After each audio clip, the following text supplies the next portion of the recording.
प्रशंसा करुचु कारण तुम्हें महान एवं पवित्र सत्य प्रभु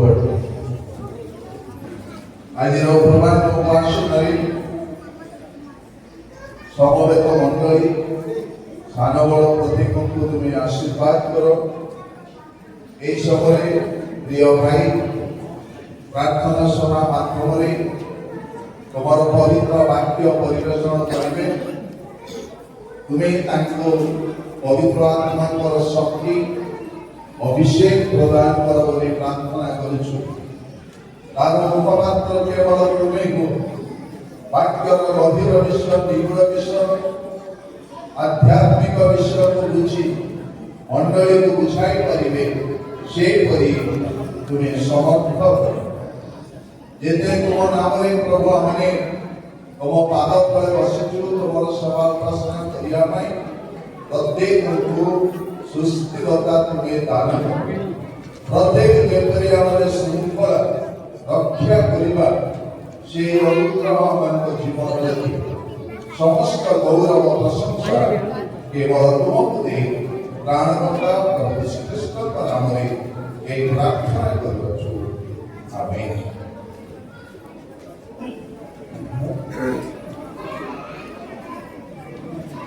एफिसियो मंडली पाउलो से रोम रे काराबंदी थिबा समय रे ख्रीष्ट को संवाद प्रचार फल रे एही पत्र लिखि अछि।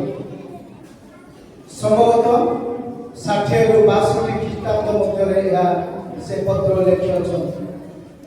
पाउलो एफिसियो मंडली को एक प्राथमिक मंडली भाव से शिक्षा प्रदान करे।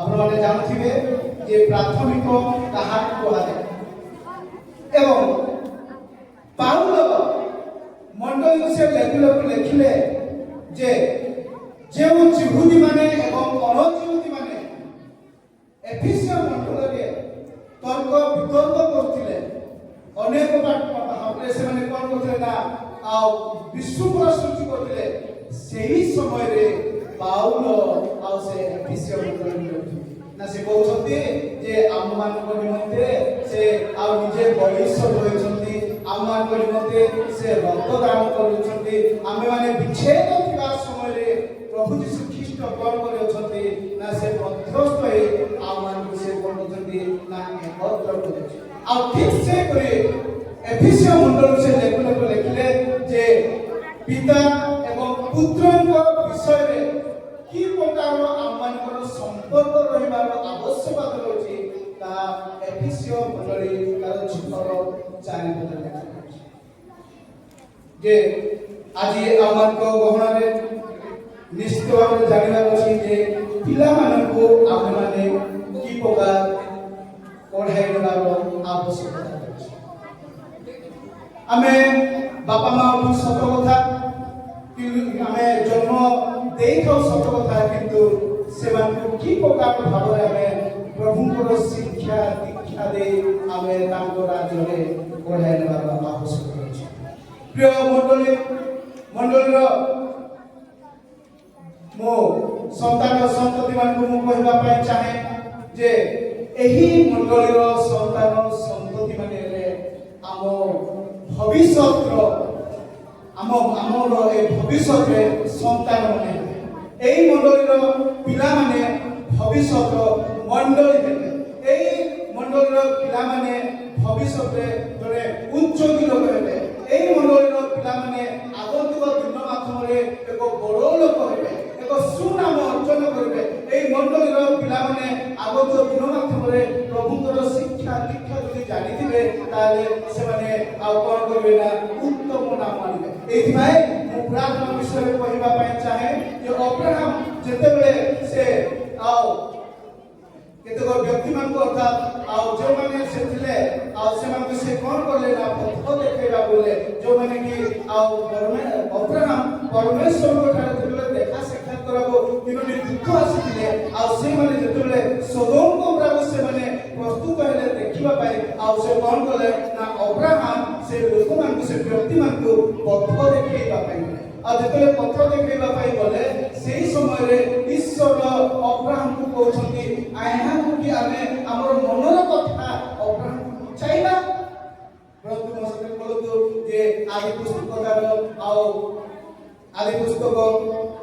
ତାର 18 ତାର ଆଉ 18 19 ସିରୋଟି ପଢନ୍ତି ଟିକେ ସାଥ କହିବେ। ଅବ୍ରାହ୍ମଙ୍କ ଠାରୁ ଏକ ମହତି ବଳବତୀ ଗୋଷ୍ଠୀ ଉତ୍ପନ୍ନ ହେବ ଓ ପୃଥିବୀର ଯାବତୀୟ ବସ୍ତୁ ତାହାଠାରୁ ଆଶୀର୍ବାଦ ପ୍ରାପ୍ତ ହେବ। ବାସ୍ କଥା ଯେ ତାହାର ଭବିଷ୍ୟତ ହେଉଛନ୍ତି ସନ୍ତାନ ଗଣ। ଯେତେବେଳେ ଅବ୍ରାହ୍ମଙ୍କର 19 ବର୍ଷରେ ଅବ୍ରାହ୍ମଙ୍କର ସ୍ତ୍ରୀଙ୍କ 90 ବର୍ଷରେ ଈଶ୍ୱର ଯେଉଁଠି ଦୂତମାନଙ୍କ ଦ୍ୱାରା ବ୍ୟକ୍ତିତ୍ୱ ଭାବରେ ସେ ଆଉ ଦର୍ଶନ ଦେଉଛନ୍ତି ଯେ 19 ବର୍ଷର ମଧ୍ୟ ସେ ଅବ୍ରାହ୍ମଙ୍କୁ କହୁଛନ୍ତି ଯେ ଏହାର ଏହି ସନ୍ତାନ ମାନେ ଅବ୍ରାହ୍ମର ଭବିଷ୍ୟତ। କିନ୍ତୁ ଆଜି ଆମମାନଙ୍କୁ ଏହି ସୁନ୍ଦର ମଣ୍ଡଳୀର ଏବଂ ଏହି ସୁନ୍ଦର ବାଳକ ବାଳିକା ମାନଙ୍କୁ ପ୍ରଭୁ ପ୍ରଦାନ କରୁଛନ୍ତି ଯେ ଏହି ବାଳକ ବାଳିକା ମାନେ କି ପ୍ରକାର ଭବିଷ୍ୟତରେ ଆମର ଭବିଷ୍ୟତ ଦେଇପାରିବେ। ଦ୍ୱିତୀୟ କଥା ମୁଁ ଆପଣମାନଙ୍କୁ କହିବା ପାଇଁ ଚାହେଁ ଯେ ପିଲାମାନଙ୍କୁ ଆମମାନେ କ'ଣ କରିବାର ଅଛି ନା ପିଲାମାନଙ୍କୁ ଆମେମାନେ ସାନ ସମୟରେ ଛୋଟ ସମୟରେ ସେମାନଙ୍କୁ ପ୍ରଭୁଙ୍କର ଶିକ୍ଷା ପରିବେଷଣ କରିବାର ଅଛି ଯେଉଁ ଦ୍ୱାରା ସେ ଦିନେ ଆଉ ଈଶ୍ୱରଙ୍କ ରାଜ୍ୟ ନିମନ୍ତେ ସେ ବ୍ୟବହାର କରିପାରିବ। ଆପଣଙ୍କ ଜଣାଶୁଣା କଥା ଯେ ଯେତେବେଳେ ଆଉ ହାନା ସେ ପ୍ରାର୍ଥନା କରୁଥିଲେ ହାନାଙ୍କ କୋଳରେ ଗର୍ଭରେ ଯେତେବେଳେ ଛୁଆ ନଥିଲା ଆଉ ସେଇ ସମୟରେ ଆଉ ସେ କ'ଣ କଲେ ନା ଏ ପ୍ରକାର ବିରକ୍ତି ଭାବରେ ପ୍ରାର୍ଥନା କଲେ ତିକ୍ତତା ଭାବରେ ପ୍ରାର୍ଥନା କରୁଥିଲେ ଯେ ନିଜେ ଏଲିଓ ଗୋଟେ ଯାଜକ ଗୋଟେ ଭବିଷ୍ୟତ ବକ୍ତା ହେଲେ ସୁଦ୍ଧା ସେ ଏ ପ୍ରକାର ଗୋଟେ ବଡ଼ ବ୍ୟକ୍ତି ହାନାଙ୍କ ହୃଦୟ କଥା ସେ ଜାଣିପାରିଲେ ନାହିଁ। ଆଉ ଯେତେବେଳେ ହାନା ସେ କହୁଛନ୍ତି ହାନାକୁ କହୁଛନ୍ତି ଏଲିଓ ଯେ ହାନା ତୁମେ ସକାଳକୁ ମତତା ଅଛ ଏ ସକାଳକୁ ତୁମେ ନିଶା ଭିତରେ ଅଛ କିନ୍ତୁ ହାନା କହୁଛି ନା ପ୍ରଭୁ ମୁଁ ସେ ପ୍ରକାର ମତତା ନୁହେଁ ମୁଁ ଦୁଃଖିନୀ ସ୍ତ୍ରୀ ମୁଁ ଅଭାଗା ସ୍ତ୍ରୀ। ଆଉ ସେହିପରି ଯେତେବେଳେ ପ୍ରଭୁ ଆଉ ତାଙ୍କୁ ଯେ ମନର କଥା ଲାଗି ହାନାଙ୍କ ହୃଦୟର କଥା ଶୁଣି ଯେତେବେଳେ ପ୍ରଭୁ ତାଙ୍କୁ ଏକ ପୁତ୍ର ସନ୍ତାନ ଦେଉଛନ୍ତି ଆଉ ତାଙ୍କୁ ସେ ତାର 1 ପଦରେ ସେ କହୁଛନ୍ତି ଯେ ତାଙ୍କ ନାମ ସାମୁଏଲ ଈଶ୍ୱରଙ୍କ ଦତ୍ତ କରି ସେ ଦେଲେ। ଆଉ ଠିକ ସମୟରେ ସେ କ'ଣ କଲେ ଏହି ପ୍ରକାର ଶିକ୍ଷା ଦେଲେ ହାନା ସେ ସାମୁଏଲ ଏହି ପ୍ରକାର ବ୍ୟବହାର କଲେ ଏହି ପ୍ରକାର ପ୍ରଭୁଙ୍କ ଶିକ୍ଷା ପ୍ରଦାନ କଲେ ଯେ ସେ ଦିନେ ଭବିଷ୍ୟତ ଆଉ ସେ କ'ଣ କରୁଛନ୍ତି ନା ଗୋଟେ ଭବିଷ୍ୟତରେ ସେ ଭବିଷ୍ୟତ ବକ୍ତା ହେବା ପାଇଁ ସେ ପାଉଛନ୍ତି। ଆମେ ଯଦି ପଢିବା ତାର ପ୍ରଥମ ସାମୁଏଲ ତାର ବଡ଼ ଟିକେ ସାହାଯ୍ୟ କରନ୍ତୁ ତାର ପ୍ରଥମ ସାମୁଏଲ 28 ପଦରେ ଯେ ହାନା କି ପ୍ରକାର ପିଲାଙ୍କୁ ସେ ଉତ୍ସର୍ଗ କରୁଛନ୍ତି। ଏଣୁ ମୁଁ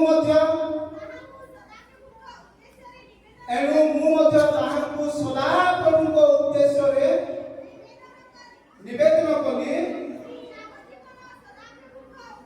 ସେ ଯାବଜୀବନ ସଦା ପ୍ରଭୁଙ୍କ ଉଦ୍ଦେଶ୍ୟରେ ନିବେଦିତ ହେଲା।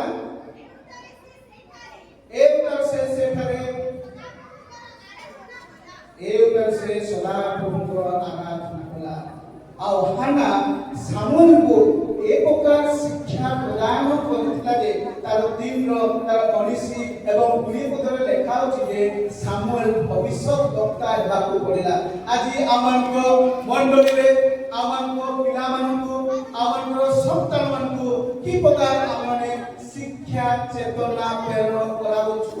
ଯଦି ଏହି ପ୍ରକାର ଯଦି ଶିକ୍ଷା ପ୍ରେରଣା କରିବେ ନାହିଁ ଏହି ପ୍ରକାର ଯଦି ଈଶ୍ୱରଙ୍କର ବାକ୍ୟ ପରିବେଷଣ କରିବେ ନାହିଁ ତାହେଲେ ଆମେ ସେଇ ସ୍ୱର୍ଗ ରାଜ୍ୟର ପିଲାମାନଙ୍କର କଥା ଆମେ ପଢ଼ାଇ ନେଇପାରିବେ ନାହିଁ। ହାନା ସେଦିନ ଏହି ପ୍ରକାର ପ୍ରାର୍ଥନା କଲା ଏହି ପ୍ରକାର ତାକୁ ପଢ଼ାଇଲା ଏହି ପ୍ରକାର ପଢ଼ାଇ ଦେଲା ଯେ ସେଦିନେ ଭବିଷ୍ୟତରେ ସେ କ'ଣ କଲେ ନା ତାକୁ କେମିତି ଶୁଣିବା ଆମେ ତାର 3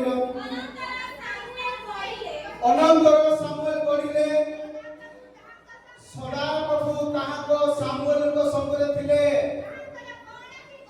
ସାମୁଏଲଙ୍କର କୌଣସି କଥା ସେ ତଳେ ପଡ଼ିବାକୁ ଦେଲେ ନାହିଁ। ତହିଁରେ ସାମୁଏଲ ସଦାପ୍ରଭୁଙ୍କର ଭବିଷ୍ୟତ ବକ୍ତା ହେବାକୁ ନିଯୁକ୍ତ ହେଲା। ଏହା ତାଠାରୁ ବେର୍ସେବା ପର୍ଯ୍ୟନ୍ତ ସମସ୍ତ ଇସ୍ରାଏଲ ଲୋକ ଜାଣିଲେ ଯେ ହାନାଙ୍କ କୋଳରେ ପୁତ୍ର ଆଉ ସେଇ ପ୍ରକାର ପ୍ରାର୍ଥନା କଲେ ଆଉ ପ୍ରଭୁ ତାଙ୍କୁ ଯୋଉ ଦାନ ଦେଲେ ସେ ଦାନ ଠାରୁ ବେଶ ସେବା ପର୍ଯ୍ୟନ୍ତ ଇସ୍ରାଏଲର ପ୍ରତ୍ୟେକ ଲୋକ ଜାଣିଲେ କାରଣ ସେ ଭବିଷ୍ୟତରେ ସେ ଆପଣମାନଙ୍କୁ ମୁଁ ପୁନର୍ବାର କହିବି ଯେ ତୃତୀୟ କଥା ମୁଁ ଆପଣଙ୍କୁ କହିବି ଯେ ଏ ପ୍ରକାର ପଢ଼ିବାର ଅଛି ଆମମାନଙ୍କର ପିଲାମାନଙ୍କୁ ଯେ ଯୋଶିଆ ରାଜା ସେ 8 ବର୍ଷରେ ରାଜତ୍ୱ କରିବାକୁ ଲାଗିଲା। ଯୋଶିଆ ରାଜା ତାଙ୍କ ମା କେତେ ଭଲ ନ ହେଇଥିବ ଚିନ୍ତା କରନ୍ତୁ ଯେ ତାଙ୍କ ମା କି ପ୍ରକାର ବୁଦ୍ଧିମାନ ହେଇଥିବ। ତାଙ୍କ ମାଙ୍କ ନାମ ହେଉଛି ଜିଦିଦା। ଯେ ଜିଦିଦାର ଅର୍ଥ ହେଉଛି ପ୍ରେମମୟ।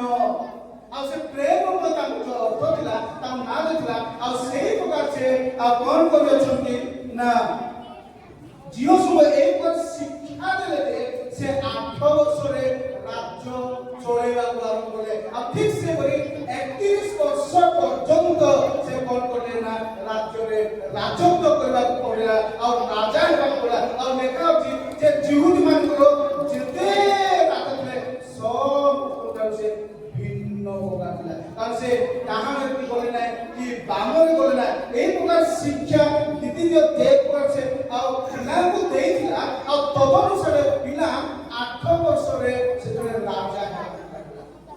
8 ବର୍ଷରେ ଆମ এই জগতের এই পরিস্থিতিরে 8 বছর পিলা কমসে কম 2 কিংবা 3 স্কুল পাঠ পড়িব। কিন্তু সে এই প্রকার শিক্ষা দেবে 8 বছরে সে পিলা রাজত্ব করিବାକୁ পড়িলা। ଆଉ ଦ୍ୱିତୀୟ ଜିଦିଦା ଯେ ଝିଅଙ୍କର ପ୍ରେମ କରି ପିଲାଙ୍କୁ ବଢ଼ାଇଥିଲା ଆମମାନଙ୍କର ଜୀବନ ମଧ୍ୟ ପିଲାମାନଙ୍କୁ ସେଇ ପ୍ରକାର ପଢ଼ାଇ ନେବାର ଆବଶ୍ୟକତା ରହିଛି। ଚତୁର୍ଥ କଥା ମୁଁ ଆପଣଙ୍କୁ କହିବା ପାଇଁ ଚାହେଁ ଯେ ପିତା ଓ ମାତା ନିର୍ଦ୍ଦିଷ୍ଟ ସମୟରେ ସନ୍ତତିମାନଙ୍କୁ ଦଣ୍ଡ ବିଧା କରିବାକୁ ଆବଶ୍ୟକତା ରହିଛି। ଯଦି ଆମେ ଠିକ ସମୟରେ ପିଲାମାନଙ୍କୁ ଯଦି ଆମେ ତାକୁ ଦଣ୍ଡ ଦେବା ନାହିଁ, ଯଦି ଠିକ ସମୟରେ ପିଲାମାନଙ୍କୁ ଯଦି ଆମେ ପାଡ଼େଇବା ନାହିଁ, ଯଦି ଠିକ ସମୟରେ ଆମେ ଯଦି ପିଲାମାନଙ୍କୁ ଆଉ ଯଦି ଆମେ ଆଉ ତାକୁ ଯଦି ଆମେ ଆଉ କ'ଣ କରିବେ ଗାଳି କରିବା ନାହିଁ ତାହେଲେ ପିଲା କ'ଣ କରୁଛନ୍ତି ନା ଅବାଟରେ ଚାଲିଯିବ। देखो लिखा अछि ज्ञानी सोलोमन कहले तार 13:24 जे बाणी व्यवहार करबा को त्रुटि करे से अपना पुत्र को घृणा करे पुणी जे ताहाको प्रेम करे से जे चौथा काले शास्ति पाए। यदि हमें पिला को यदि प्रेम ही करबा ताले चौथा समय हमें शास्ति अनुभव करबा। मु आपन को गोटे विषय कहबा पाई चाहे जे गोटे राज्य रे जड़े स्वामी स्त्री थिले आ तांकर बहुत काल पर एक पुत्र संतान होला। आ पुत्र संतान को से माने एक प्रकार प्रेम कले जे जेने बोले तेने से माने कोन कले से छुआ को दे जाउथिले। पिला माने ध्यान दे सुनतो जे जेतेबेले पिला को नै कि से बाजार को बोले बाजार में जेतेबेले जिंस पत्र किनुथिले ए छुआ कोन बुझला धीरे से बाजार को आरो को छुड़ाउथि जेतला आलू चुराई के आलू मां को बोला मां देखो को मुसे स्थान ना मु आलू चुराई के आली मां ता किछि ले बोले जेतो पिला को प्रति एक प्रकार प्रेम थिला। पुनः वर्ष में आलू के बाजार को बोले आ से कोन कोले ना फल कर आलू के छोड़ी आला किंतु मां कि बाबा से मन को उचित शिक्षा देले नहीं। आ एक बार दिन बड़ी आसिला समय बड़ी बोला पिला ज्ञान रे बुद्धि रे बढ़िबा लागिला। आ जेतले एक प्रकार समय से माने गहना किनबा पाए से माने कोन मिले दुकान बोले छुआ बोले जेतले छुआ ने दुकान बोले से समय कोन बोले ना से माने गहना नेला समय रे को कोन करछि ना से गहना किछि से कोन करछि ना चोरी करे आ बैग रे पूरे देछि जेतले पूरे देछि से माने घर पास देखला समय को करछि आ मां बोले मां देखो मु से गहना ना मु गहना चुराई कांछि किंतु किछि समय गला परे से दुकान रो मालिक से देखिला जे गहनाटा पुरे चोरी हे जाय छै।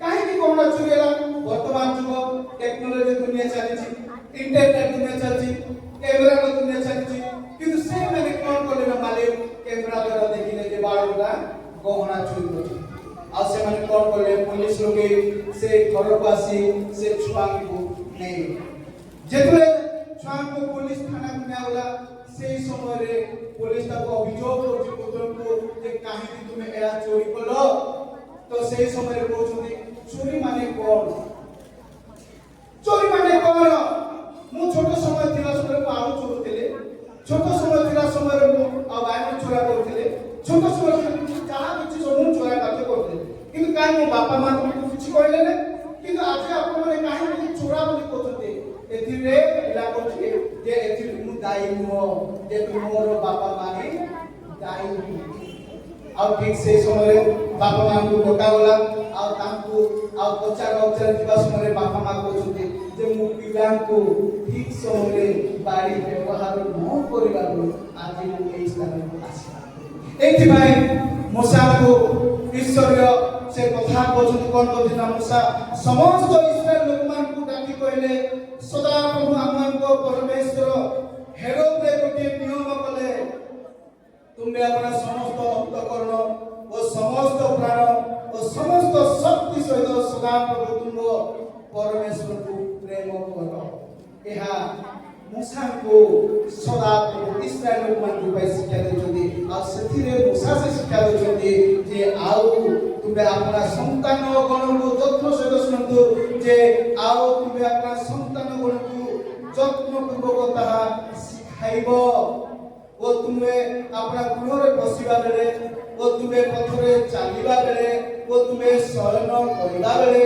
वो तुम्हें उठिबा बेले सेमानक संगे संगे विषय कथाबार्ता करिबो ताहे जाई से संतान ईश्वर को राज्य रे प्रवेश करिबो जदि हमें छोटो समय जदि पिलामान जदि हमें छाड़ी देबा ठीक समय जदि हमें बाड़ी व्यवहार करिबा नाही ताहे उचित समय रे हमें कोन करबा ना पिलामान को द्वारा शास्ति अनुभव करबा शास्ति पाइबा दुख पाइबा आ से दिन से इस्राएल लोक को मूसा को द्वारा बोले जे तुमे पिलामान को खाइबा समय रे बसिबा समय रे उठिबा समय रे सदा प्रभुर वाक्य परिवेशन करो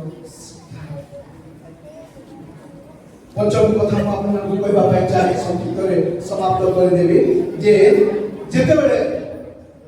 जेतेबेले दाऊद से एक जने व्यक्ति पर सदाप्रभुर मनर नथी बोली कहा जाए किंतु एक बार ताको मनर उद्विग्न हैला जे से कोन करबा लागिला ना से बोले गृह ईश्वर को आ ठार सदाप्रभु परमेश्वर को गृह निर्माण करबा बोले आ जेतु से गृह निर्माण करबा बोले सदाप्रभु परमेश्वर दाऊद को कहले जे देखो दाऊद तुमे जो प्रकार जघन्य पाप करियो तुमे रक्तपात दोषी अछो तुमे अनेक लोक को मृत्यु करियो तुमे युद्ध करियो एथि पाए तुम द्वारा ए सदाप्रभु गृह निर्माण होई पारिबो ना एथि पाए तुमे को कोन करबो ना तुमको एक पुत्र संतान देबो ताको नाम सलोमन हेबो विश्राम हेबो आ ताम से कोन करबो ना आम उद्देश्य रे से कोन करबो गृह निर्माण करबो कि केते मानियो आ से निर्माण करबो तार परिवार टिके जे प्रथम वंशावली तार 22 और 13 पद के पढ़ी के साथ करतु सदाप्रभु इस्राएल ई सदाप्रभु इस्राएल निमते मूसा को जो विधि ओ शासन देयछंती सेई सब जगह तुमे पारिबा को मनोयोग करबो ताले हमें गोल्डन चेन बच गोल्डन चेन जानछंती जे दया करे दया फोल्डिंग ब्लेसिंग बुझिबाटे तो हम पढ़ी देखिबा तारो प्रथम वंशावली तारो 22 रो 10 तक पढ़िबा केतोटी ताको बाटिके से आम्भ नाम पई गृह निर्माण करबो प्रथम कथा से आम्भर पुत्र हेबो आम्भे ताहार पिता हेबा आम्भे इस्राएल रे ताहार राज सिंहासन अनंत काल स्थापन करि पुत्र दिजो एबे हे मोर पुत्र सदा प्रभु तुमर सहवर्ती हेतु तुमे कृत कार्य तुम विषय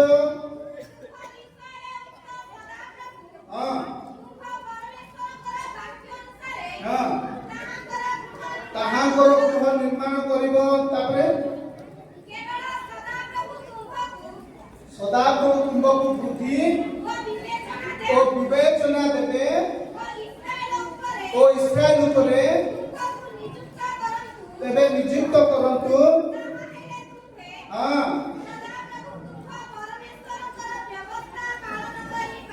ହଁ ତାପରେ ଲେଖା ଅଛି ତାର 13 ପଢି ଦିଅ। ସଦାପ୍ରଭୁ ଇସ୍ରାଏଲ ନିମନ୍ତେ ମୂଷାଙ୍କୁ ଯେଉଁ ବିଧି ଶାସନ ଦେଇଅଛନ୍ତି, ଯେଉଁ ବିଧି ଶାସନ ପାଳିବାକୁ ମନୋଯୋଗୀ କରିବ, ତେବେ ତୁମେ ଉକ୍ତ କାର୍ଯ୍ୟ ହେବ। ବଳବାନ ହୁଅ ଓ ସାହସିକ ହୁଅ,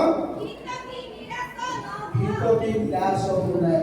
ଯଦି ତୁମେ ଈଶ୍ୱରଙ୍କର ବାକ୍ୟ ପାଳନ କରିବ, ତାଙ୍କର ଶାସନ ଯଦି ତୁମେ ବ୍ୟବହାର କରିବ, ତାହେଲେ ତୁମକୁ କଣ କରାଯିବ ନା ଗୋଲ୍ଡେନ ଚେନ୍ ଦିଆଯିବ।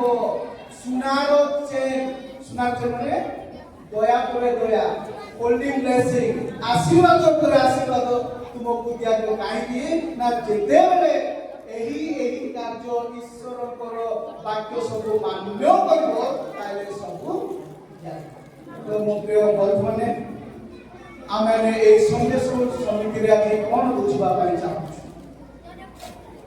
ସନ୍ଡେ ସ୍କୁଲ ସମିତିରେ କି ପ୍ରକାର ଆମେ ଶିକ୍ଷା ଆଉ ଆମେ ଜାଣିବା ପାଇଁ ଚାହୁଁଛୁ ଯେ ମଣ୍ଡଳୀ ପ୍ରଭୁ ଯୀଶୁ ଖ୍ରୀଷ୍ଟ କି ଆମମାନଙ୍କ ନିମନ୍ତେ ନିଜର ରକ୍ତ ଦେଇ ନିଜର ଜୀବନ ଦେଇ ସେ ଆମମାନଙ୍କୁ କ'ଣ କରୁଛନ୍ତି? ଏ ମଣ୍ଡଳୀକୁ ପ୍ରୟୋଗ କରୁଛନ୍ତି। ଆଉ ସେ ମଣ୍ଡଳୀ ଭିତରେ ଆମେ ବସବାସ କରୁଛୁ। ଏଇଥିପାଇଁ ଯୀଶୁ କହିଲେ ମୁଁ ପଥ ସତ୍ୟ ଓ ଜୀବନ। କ'ଣ ଲେଖା ଅଛି? ମୁଁ ପଥ ସତ୍ୟ ଓ ଜୀବନ, ଯେ ମୋ ଦେଇ ନ ଗଲେ କେହି ପିତାଙ୍କ ନିକଟକୁ ଯାଇପାରେ ନାହିଁ। ଯଦି ଆମେ ପିତାଙ୍କ ନିକଟକୁ ଯିବା କହିଲେ ଯୀଶୁ ଖ୍ରୀଷ୍ଟଙ୍କ ମଣ୍ଡଳୀ ଦ୍ୱାରା ଆମେ ଯିବାର ଆମର ଆବଶ୍ୟକତା ଅଛି। ଏଇଥିପାଇଁ ଯେ ଲେଖା ଅଛି ଯେ ଯୀଶୁ ଖ୍ରୀଷ୍ଟ ସେ ଠିକ୍ ସମୟରେ ସମସ୍ତେ ଯେପରି ପରିତ୍ରାଣ ଓ ସତ୍ୟ ବିଷୟରେ ଜ୍ଞାନ ପାଇପାରନ୍ତି, ଏହା ସେ ଇଚ୍ଛା କରନ୍ତି। କାରଣ ଏକମାତ୍ର ଈଶ୍ୱର ଅଛନ୍ତି, ଆଉ ଏ ଈଶ୍ୱର ଓ ମନୁଷ୍ୟମାନଙ୍କ ମଧ୍ୟରେ ଏକମାତ୍ର ମଧ୍ୟସ୍ଥ ଅଛନ୍ତି। ସେ ଖ୍ରୀଷ୍ଟ ଯୀଶୁ ଜଣେ ମନୁଷ୍ୟ। ସେ ସମସ୍ତଙ୍କ ମୁକ୍ତିର ମୂଲ୍ୟ ସ୍ୱରୂପେ ଆପଣଙ୍କୁ ଦାନ କରି ଠିକ୍ ସମୟରେ ସେଥିର ସାକ୍ଷ୍ୟ ଦେଇଅଛନ୍ତି। ଏହା ପାଉଲ ଏଫେସୀୟ ମଣ୍ଡଳୀକୁ ସେ କହିଲେ ଯେ ଠିକ୍ ସମୟରେ ଆମମାନଙ୍କ ନିମନ୍ତେ ସେ କ'ଣ କରୁଛନ୍ତି? ମୂଲ୍ୟ ଦେଇ ସେ କ'ଣ କରୁଛନ୍ତି ନା ଆମକୁ ସେ ପ୍ରୟୋଗ କରୁଛନ୍ତି। ଏଥିପାଇଁ ପାଉଲ କହିଲେ ଯେ ତୁମେମାନଙ୍କୁ ଅନୁରୋଧ କରୁଅଛି, ତୁମେ ଯେଉଁ ଆହ୍ୱାନରେ ମଣ୍ଡଳୀରେ ଏଇ 2026 ସାଲ 27 ସାଲ ପାଇଁ ଆହ୍ୱାନ ହେଇଅଛ, ତୁମେ କ'ଣ କରିବାର ଅଛି ନା ସେଥିରେ ଆହୁତ ହୋଇଅଛ, ଯୋଗ୍ୟତା ଆଚରଣ କରୁଛ, ସେଇ ପ୍ରକାର ନମ୍ରତା ଭାବରେ, ବୃଦ୍ଧିତା ଭାବରେ, ଦୀର୍ଘ ସହିଷ୍ଣୁତା, ପ୍ରେମରେ ପରସ୍ପର ସହନଶୀଳ ଓ ଶାନ୍ତିଙ୍କ ବନ୍ଧନରେ ବାନ୍ଧି ହୋଇ ଆତ୍ମାଙ୍କ ଐକ୍ୟ ରକ୍ଷା କରିବା ନିମନ୍ତେ ଯତ୍ନବାନ ହୋ। ଆଉ ଏହି ପ୍ରକାର ଶିକ୍ଷା ଦୀକ୍ଷା ଦେଇ ଏକ ପ୍ରଭୁ, ଏକ ବିଶ୍ୱାସ, ଏକ ବାପ୍ତିସ୍ମ, ସମସ୍ତଙ୍କୁ ଏକ ଈଶ୍ୱର ପିତା ହୋ। କିନ୍ତୁ ଆଜି ଆମମାନଙ୍କ ମଣ୍ଡଳୀରେ କି ପ୍ରକାର ଚାଲିଅଛି ଯେ ଆମେ ମଣ୍ଡଳୀକୁ ଆମେ ଅନୁରୋଧ କରୁଥାଉ ଯେ ଏହି ପ୍ରକାର ମଣ୍ଡଳୀରୁ ଆମେ ତାଡ଼ିତ କରିବା ନାହିଁ। ଯେହେତୁ ମଣ୍ଡଳୀ ଏକ ପିତା ରୂପେ ଆମମାନଙ୍କୁ ସେ ପଢ଼ାଇବାର ଆମମାନଙ୍କର ଆଶୀର୍ବାଦ ଅଛି। ଆଉ କ'ଣ ଅଛି? ମଣ୍ଡଳୀ କେବେ ହେଲେ କାହାକୁ ଆଉ କ'ଣ କରୁଛି ନା ବିଚ୍ଛେଦ ନ କରୁ। ମଣ୍ଡଳୀ କେବେ ବି ପିଲାମାନଙ୍କୁ ବିଭିନ୍ନ ନ କରୁ। ମଣ୍ଡଳୀ କେବେ ବି ସନ୍ତାନମାନଙ୍କୁ ପରିତ୍ୟାଗ ନ କରୁ। ମଣ୍ଡଳୀ କେବେ ବି ପିଲାମାନଙ୍କୁ ଅନୁଯୋଗ ନ କରୁ। ମଣ୍ଡଳୀ କେବେ ବି କାହାକୁ ବିଭାଜନ ନ କରୁ। ଏହା ପାଉ ଏଫେସୀୟ ମଣ୍ଡଳୀକୁ ସେ କହୁ କହିଲେ ଯେ ତୁମେମାନେ ସେମାନଙ୍କୁ ପ୍ରଭୁଙ୍କର ଶିକ୍ଷା ଚେତନା ଦ୍ୱାରା ପ୍ରତିପାଳନ କର। ପ୍ରଭୁକୁ ବୋଲିଦେବାକୁ ମୁଁ ଆପଣମାନଙ୍କୁ ବହୁଳ ଭାବରେ ଆଶୀର୍ବାଦ କରନ୍ତୁ। ମୁଁ ମାଗିବି ଆମମାନଙ୍କର ଆଜିର ବକ୍ତା ମହାଶୟ ପଚାଶ ଅଛନ୍ତି ମଣ୍ଡଳୀରେ ସଂକ୍ଷିପ୍ତ କରି ପ୍ରାର୍ଥନା କଲେ ମୁଁ ଆଜି ସଭା ସାଙ୍ଗ ଧନ୍ୟବାଦ।